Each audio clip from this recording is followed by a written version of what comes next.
Hey folks, it's Maxie here and welcome to another TEW2020 video. You join us on the road to Double or Nothing. That is the next pay-per-view and that is one I'm really looking forward to. It's probably been about a week or so since I booked the last event, which would have been... I can't remember, the Tag Team Spectacular, which was class, I enjoyed it. But back to the main storylines, back to the road to Double or Nothing, and about last week I've had a real opportunity to try and put a card together. There's probably 7 matches I'm confident in, and there's a lot more that we can make on the road to Double or Nothing. Hell, there's one match that's pretty much already in my head, cemented for All Out in August. So I think without further ado, we'll crack on to today's show. Let's see what goes down on Wednesday night, Dynamite. So this week we're in the Valley View Casino Centre in front of 16,100 fans. Opening contest saw Kairi Hojo defeat Ali in 4 minutes and 8 with a spear. A 62. Ali's going to WWE alongside Nyla Rose. And who else is going? And Ashley Lane's already went, so yeah, just take L's on the way out, as you would do. Nice and simple win there for Kairi. We had an awkward bout here that saw Ricky Starks defeat Austin Creed by a handful of the tights. This gathered a 59 rating. Still not bad. We had the team of AJ Styles and Ace Austin from the New Age Horsemen defeating Jurassic Express's Luchasaurus and Marco Stunt. And then 57, AJ pinning Marco Stunt. That was a 64. Pretty good that actually, really good that. Scarily. Matt Sydal took a defeat. He lost to Mark Quinn in 10-22 by pinfall. Was a 59.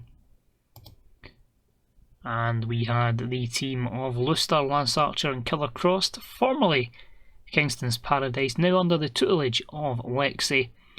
And they picked the win in 14:04 when Killer Cross pinned El Lindemann from a team of the Strong Hearts, El Lindemann and T-Hawk, alongside Laredo Kid. And that was a 64 as well. So this week's show got us a 94 opening promo. And we have some more arguing between Cody and Kenny. We also have MJF come down to the ring and just say, whoa, how come this show is always about Cody Rhodes and Kenny Omega? I was so close to becoming world champion. It was taken from my grasp. I should be in this title hunt. I should be in the picture. I should be main eventing.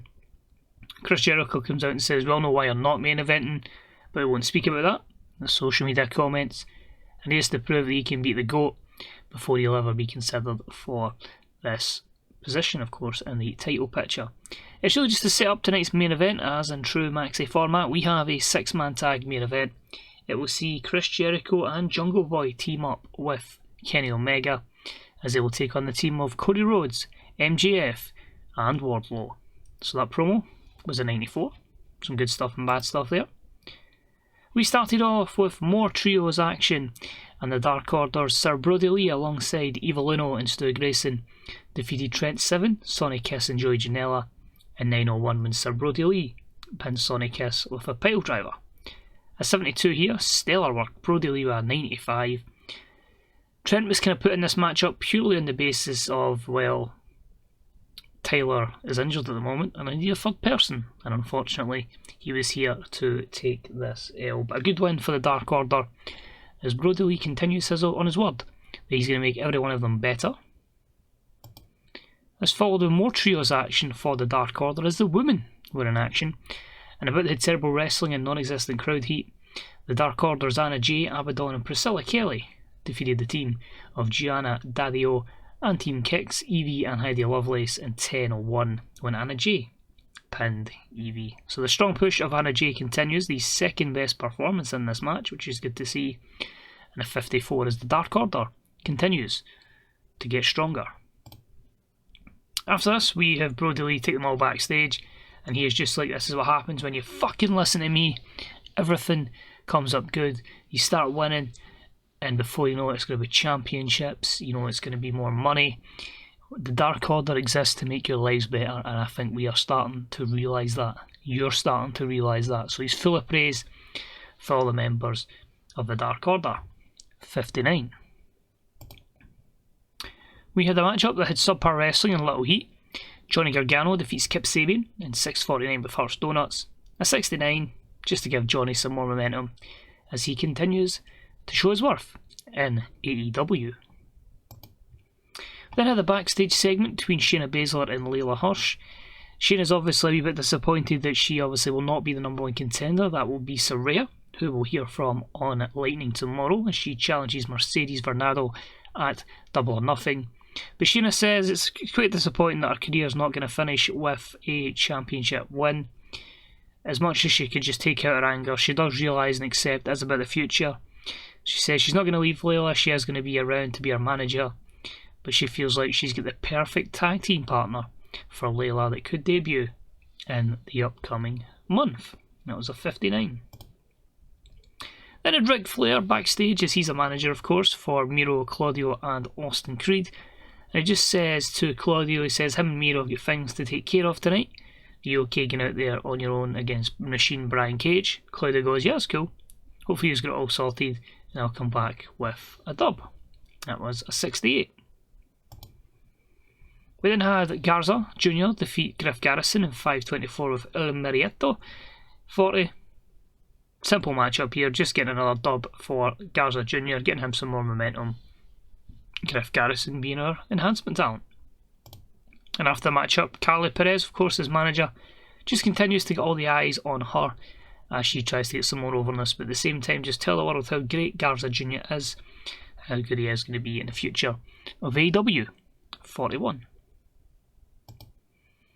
This proceeded for the match that had, of course, Claudio Castagnoli in it, and it was a decent matchup that saw Brian Cage pick up the win over Claudio in 10:26 with a flying elbow drop.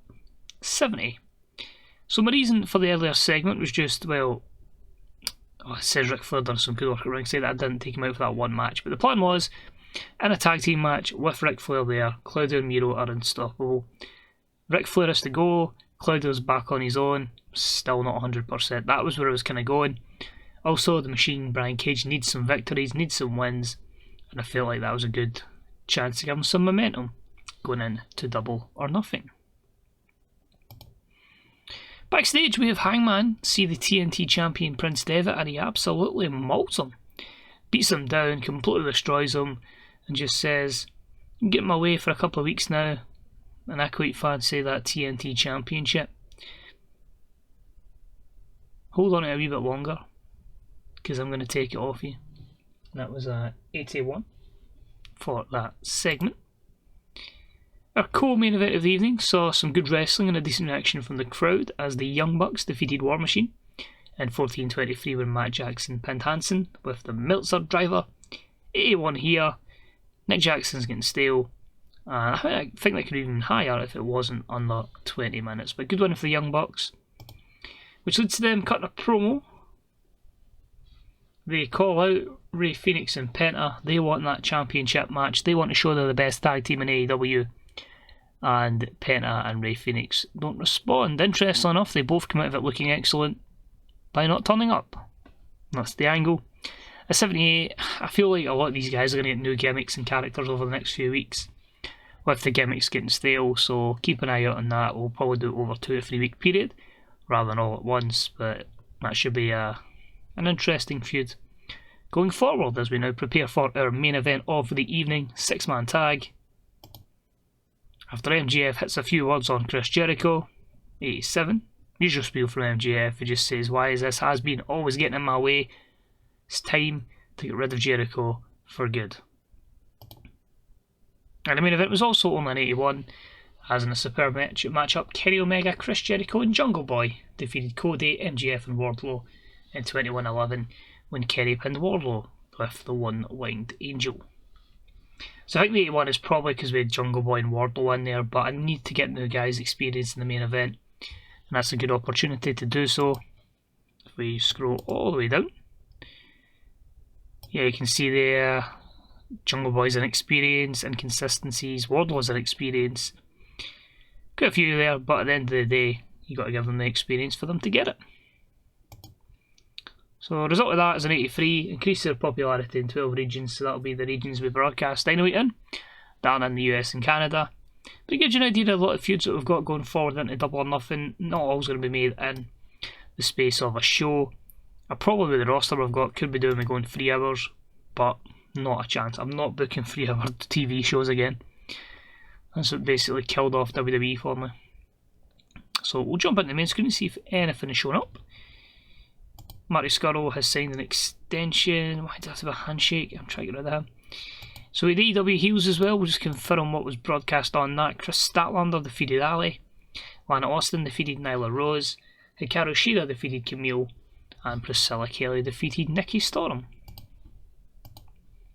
Marty Scurll extends. We'll try to get Serena in. The reason for that is, well, she actually is in AEW, so I thought, well, that makes sense.